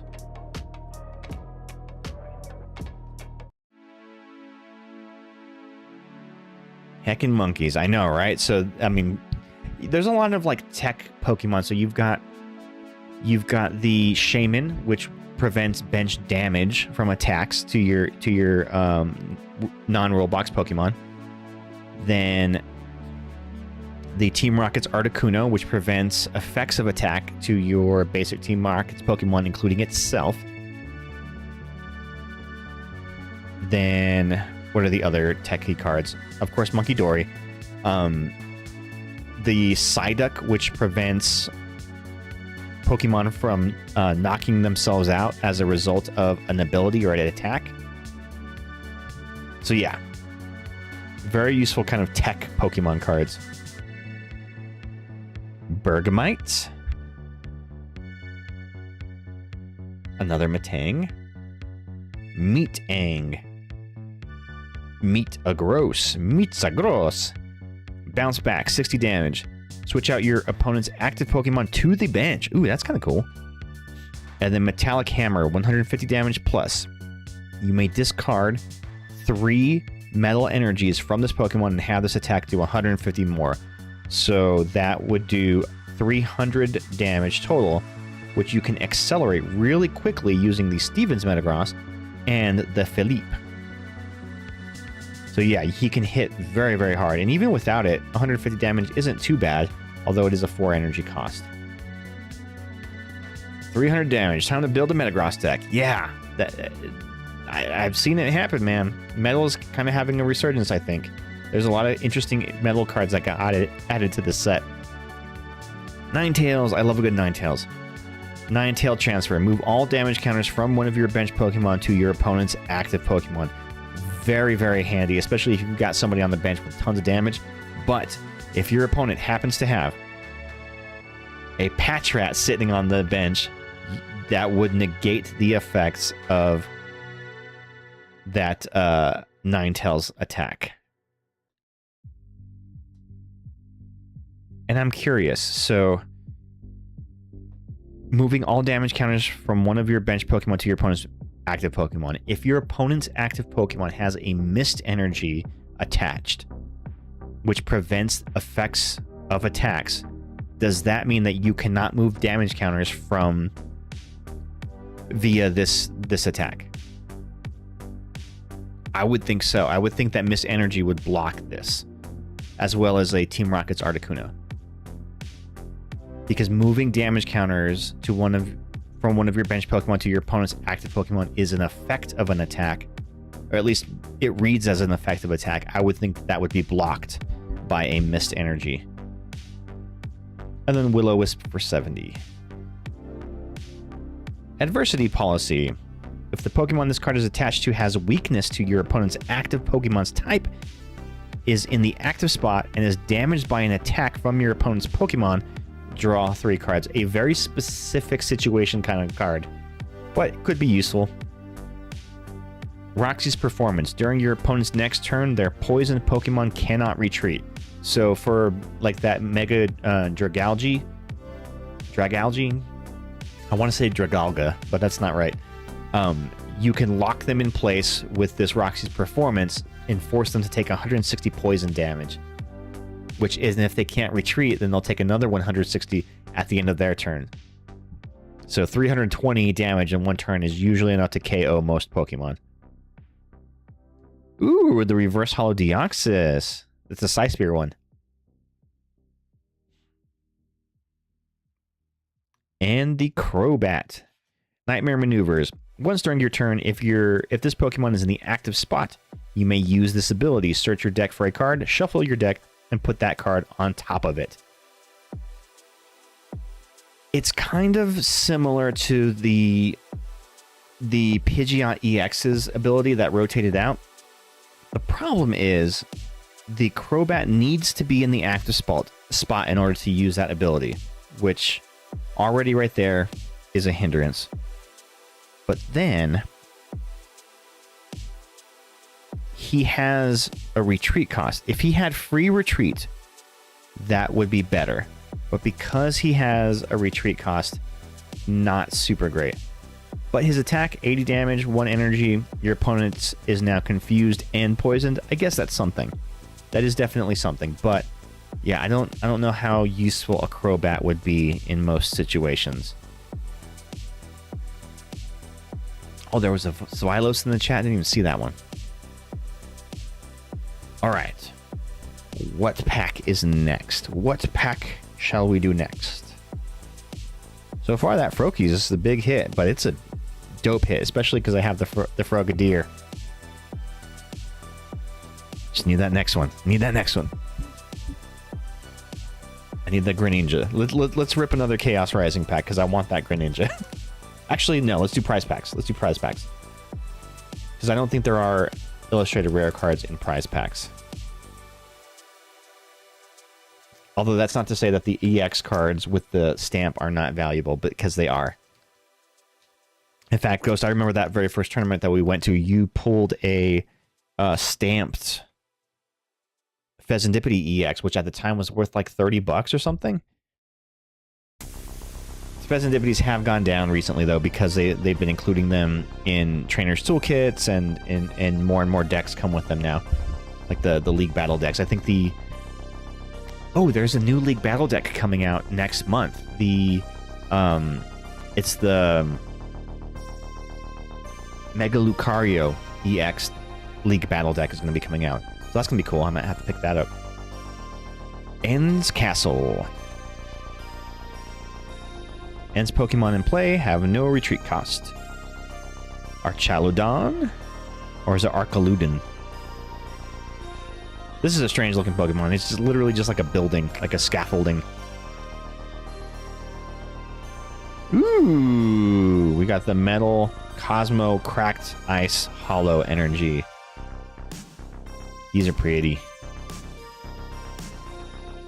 It's a building dragon. And the Galvantula. Composed Eyes. Attacks used by this Pokemon do 50 more damage to your opponent's active Pokemon that has an ability. And Shocking Web for 50.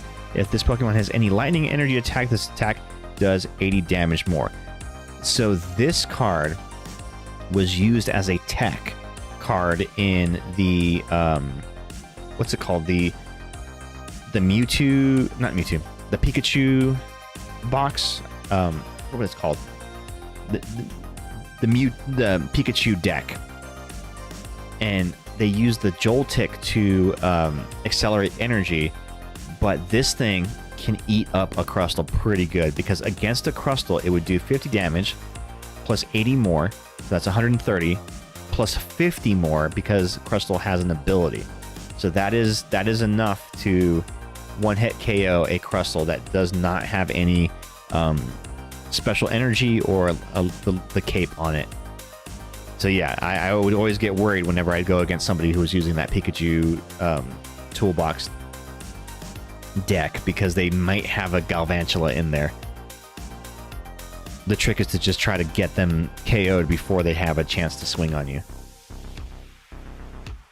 Alright, let's do the prize pack. Series Ocho. Prize pack the Ocho. You know, something happened with my black and white TV. I think it's my adapter, or maybe it's my Fire Stick. My Fire Stick may have burned out because it doesn't turn on anymore. I have another Fire Stick somewhere, like an old one. Maybe I should try it out and see if it works. Are you taking notes? You're gonna tech in a Galvantula? Actually, a really good tech against Crustle is the one of the Reggies. I think it's the Regirock? No. Regigigas. That one. Or Regigigas. Gigas. Lavencia. Strange Timepiece. Devolve one of your evolved psychic Pokemon by putting any number of evolution cards on it into your hand. That Pokemon can evolve this turn. Have not seen a great use for this, but I think there are some... Actually, there was that one deck, I forgot who it was, I was playing against in the chat, and they use it to devolve their... I think it was a Slowking, because Slowking had an ability that puts your active Pokemon to sleep. So they kept devolving it just to re-evolve it and put me to sleep. Hot take, but I love the concept of Regigigas. What is his concept? Perhaps a Snorlax. I love seeing a Snorlax card where he's attacking and not just sleeping in the background. Ooh, Ensdar Manitan. So Ensdar Manitan is really good in the Ens deck because of its attack, Flame Body Cannon, 90 damage. Discard all energy from this Pokemon, and this attack also does 90 damage to one of your opponent's bench Pokemon, so you can use it to bench snipe. And a Hops's Choice Band. Ooh, very nice. Maybe I'll get this one to Natalie, because she has a Hops deck. He basically tried to play God by making the other Reggie Pokemon. Oh, really?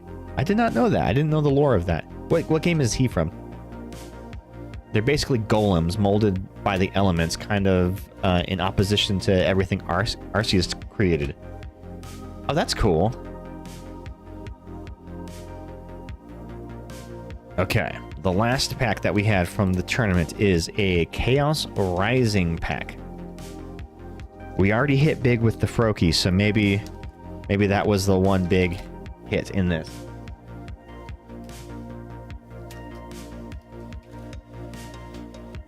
They're basic. Oh, I already read that one. All right, here we go. We've got Diamond and Pearl. Definitely didn't play those ones. Fighting Energy. Bergmite. Esper. I love Esper. I really think Molly likes Esper too, because it's an anxiety Pokemon. Mincino Man. You remember that movie with Brendan Fraser? Takedown. This Pokemon also does 10 damage to itself. It's an anxiety cat, exactly. Chespin. I think Chespin is pretty cute. And Chespin was one of the starters too, right? It was a starter Pokemon, first partner, as they call them. They're Metagross. Dang, I probably got enough to build a Metagross deck here. Meowstic evolves from the Esper, but like the Esper evolving into this, I don't know, not as cool. It loses something in its evolution. Garbodor. Gloomy Garbage. Attacks used by your Pokemon's active Pokemon. By your opponent's active Pokemon that has a Pokemon tool attached, do 20 less damage. Ooh, the reverse hollow Ninetales. Very cool. It is a cool Ninetale. I love Ninetales. Ninetales is such a cool Pokemon.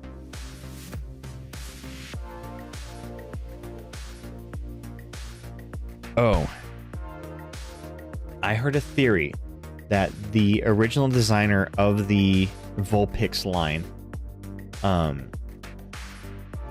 was going to have different stages of evolution, and it was going to have so Vulpix, the last two letters I and X of Vulpix is the Roman numeral for 9. So its original stage was going to be a Vulpee, I think, or a Vulpiv, where it had like 4 tails, and so every evolution it would have more tails, and it would be like incorporate the Roman numeral into its name. So like Vulpee with 3 eyes, Vulpiv. That's kind of it's a cool example. I think that could have been cool. And Vulpix could have been either 9 tails or just 10. Ooh, reverse hollow Weedle.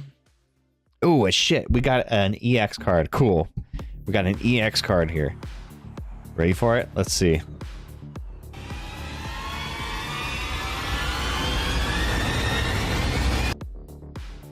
Ooh, Mega Gallade. Cool. I don't have this one. Gale Slash, 50 damage. If this Pokemon has no damage counters on it, this attack does 150 more damage. So 200 damage for 1 energy if you are full HP. Or for 3 energy, Marvelous Edge, 240 damage. That's actually not very bad. I mean, that's pretty good damage. And it evolves from a Curlia, so you could tech it into like a Gardevoir deck and then use it as a pivot if your opponent is, say, like running a lot of colorless Pokemon. Then you'd be able to swing for advantage against them. Or if they're running fighting Pokemon, then you stay into the Gardevoir deck, which is Psychic, and then swing for advantage. So you could kind of tech it in there into a Gardevoir deck. I can see a use case for that. The problem is the energies for it. So you'd have to be running both types of energies, and that's not really efficient. Although if you use something like Prism Energy, I think Prism Energy is anything, right? I don't remember. What does a Prism Energy do? I gotta Google it. Prism Energy.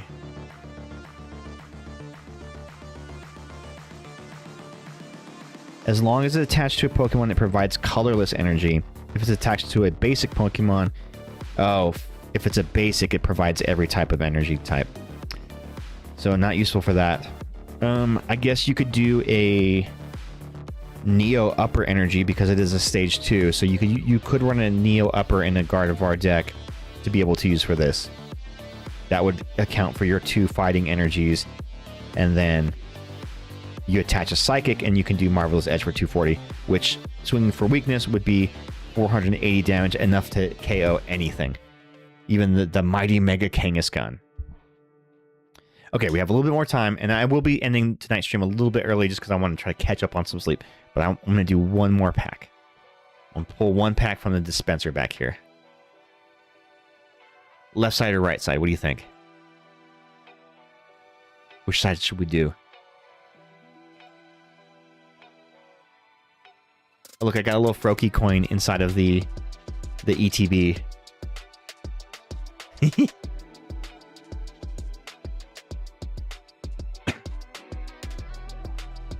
Alright, I will choose... I'll choose a side here. I'll choose the... Let's do the left side.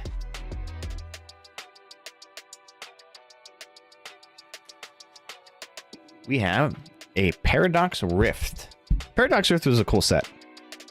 I dig it. Although I think most of them have rotated out. So we're looking for hits here. Paradox Rift. Here we go. Last pack of the night. Do we get some last pack magic here? Although we already kind of got a hit with that Gallade here.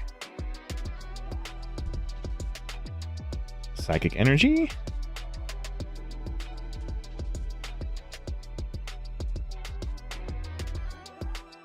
Panseer. Nickit Knight. Gligar.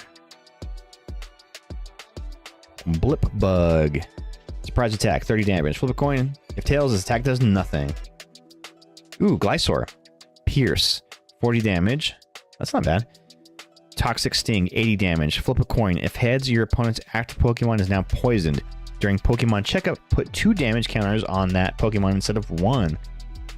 Ooh, a fighting type Pokemon that does poison damage. That's kind of cool. Steenie.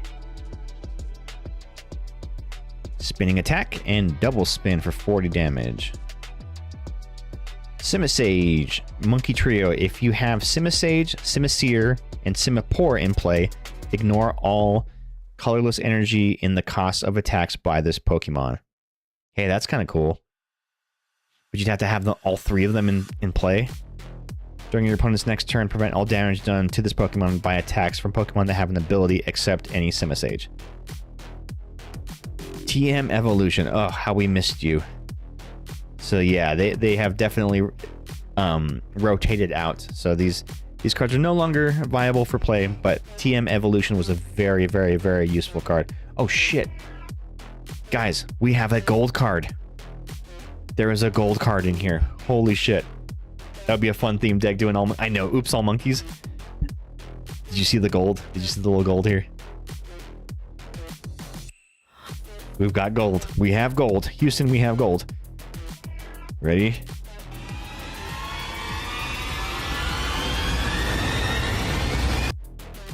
Reversal Energy!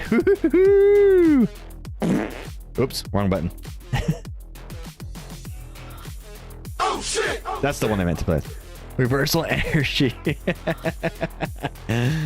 Ooh, that's gorgeous. Look at that. It's actually a really cool card, too. As long as this card is attached to a Pokemon, it provides colorless energy. If you have more prize cards remaining than your opponent, and if this card is attached to an evolution Pokemon that doesn't have a rule box, this card provides every type of energy, but only provides 3 at a time. So, it's a good catch-up mechanic card. Man, look at how colorful this is, though. It's like gold and colorful at the same time. Can I get a price check on this? So this is Reversal Energy number 266. 266. That is pretty. And an Espartha. Oh, it's got Tulip in the back. I don't like the look of the Esparthas. They kind of weird me out. They're very... What was that creepypasta? There's like a creepypasta of like a little weird bird thing with like creepy eyes and black hair. I forgot what it was called. It was like a creepypasta character. Damn it, now I can't think of it. But it reminds me of that thing. It was like a weird little bird thing with big eyes and black hair, like jet black hair, and the eyes were this open really wide, sticking out.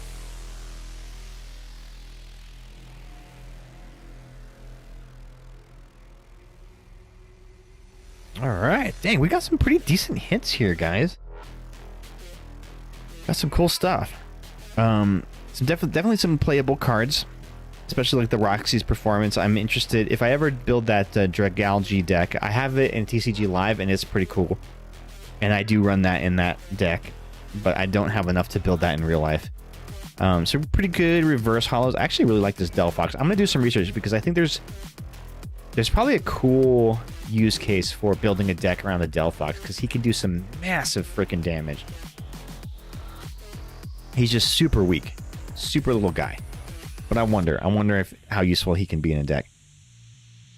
Then the big hit was the Froakie, which matches with what I pulled in that ETB over the weekend, the Frogadier. So I have the Froakie and the Frogadier. We got the Mega Gallade. And then lastly, the Gold Reversal Energy. Very cool, gang. Very cool.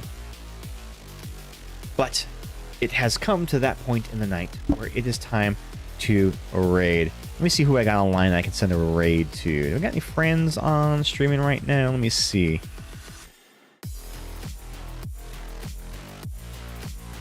Not really. Oh, Thomas T is on. Let's go raid Thomas T. Yeah, so we will be back on Thursday for some more Resident Evil 5, which I think will be the last chapter of Resident Evil 5. Because I think we're in the home stretch where we have to confront Wesker and then beat his ass into oblivion, punch a bunch of boulders, and that will be the end of the game. And then maybe the next week we'll start Resi 6. I don't know. Maybe we'll take a break and do it like a co-op game. We'll bring the other friends in or something. I don't know. We'll work out some ideas. Oh, dang it. Thomas T is currently on a break right now, but we're going to go raid them anyway. And then we'll just very quietly sneak in. But yeah, so catch us again on Thursday for that stream. And remember, this Friday is our first ever SpectreVision community game night where we will be playing, and everybody is welcome to attend because you can play too with us Goose Goose Duck. It is a free game. It is currently on free for PC, but it is also on mobile devices, so it has crossplay. You can play on your mobile device. So meet up in the Discord, 6 p.m. Mountain, 8 p.m. Central. 7 p.m. Central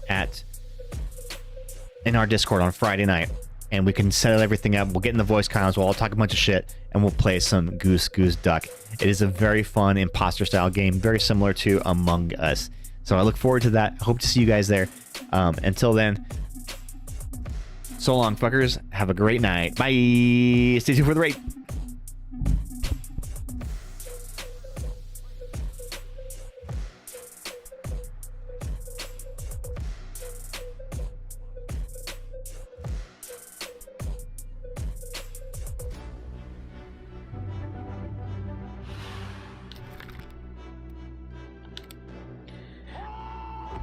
SpectreVision, thank you so much for the raid. Welcome in. It's good to see you. How was your stream? I am going to give you a shout out. I'm going to give you a fancy shout out.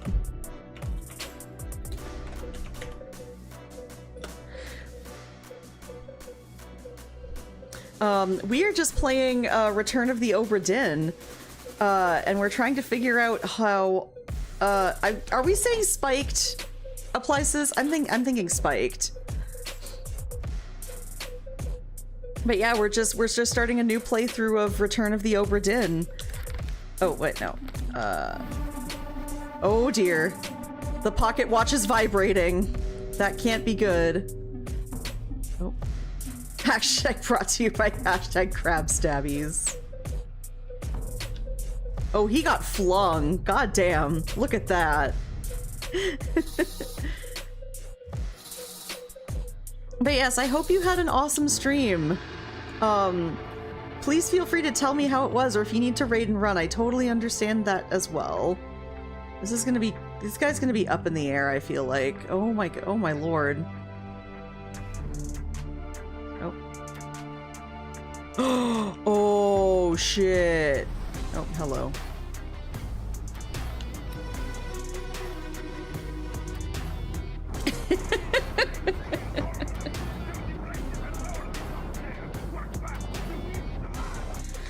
Okay. Oh my god.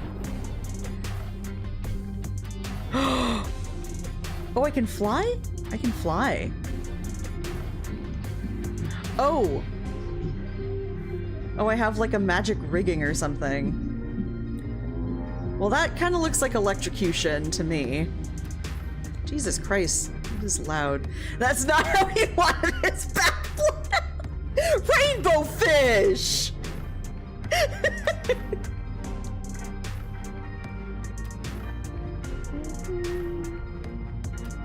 I don't know how I feel about games. Okay, alright, so we definitely know this guy got struck by lightning.